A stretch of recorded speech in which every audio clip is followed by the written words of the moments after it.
Hello and welcome back to the RTM Pro tutorial series. Today I'd like to show you one of the productivity tools, the CTT or cycle time over time. First, we need to select the time frame to look at.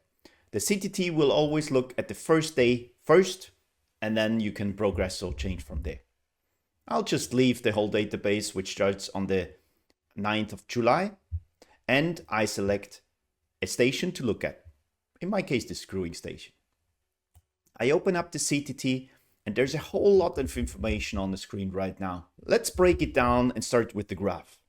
First, we see on the x-axis a whole day or 24 hours time period. And the y-axis, we see a time in seconds. Each and every full blue point represents a part, and the height of the part is the checkout to checkout time between those parts. So the cycle time of a part. Then down here you see a hollow or blue point, which is the representation of the check-in to checkout time or the process time of that particular part. So you can distinguish here between processing time and changeover time here on top, concluding to the total cycle time of a single part. Up here you see the number of parts that ran during the full hour, which in this case is 33, up until 39 parts between 8 and 9 p.m. that day.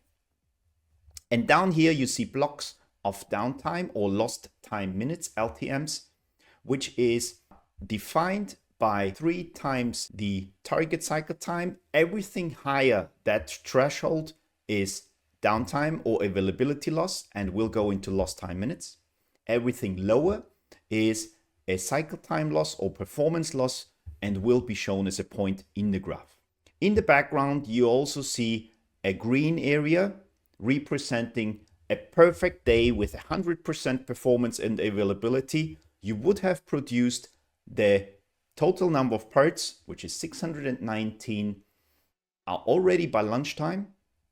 And then you see the actual performance in a red area, and the red area directly also then represents the potential, of course.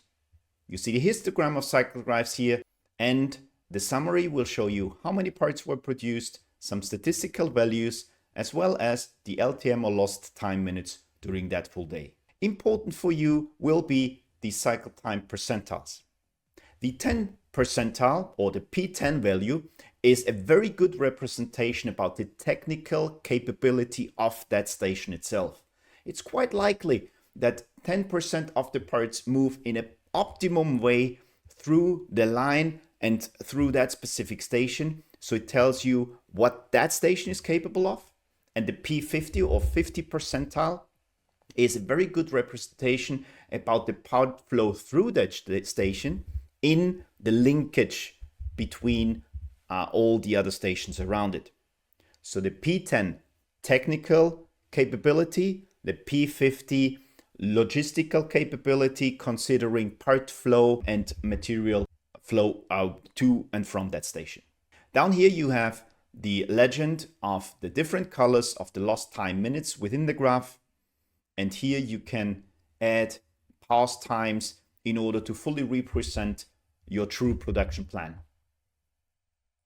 You can shift to another day by just clicking or changing the time here in the date time picker, and by recalculate you will update the graph accordingly. So that concludes the CTT analysis, a quite powerful tool already representing 2 of the 3 components of the OEE, the performance and the availability, giving you the chance to optimize your production efficiency and get most parts out of your production line. Thank you for watching, and I'll see you in the next tutorial.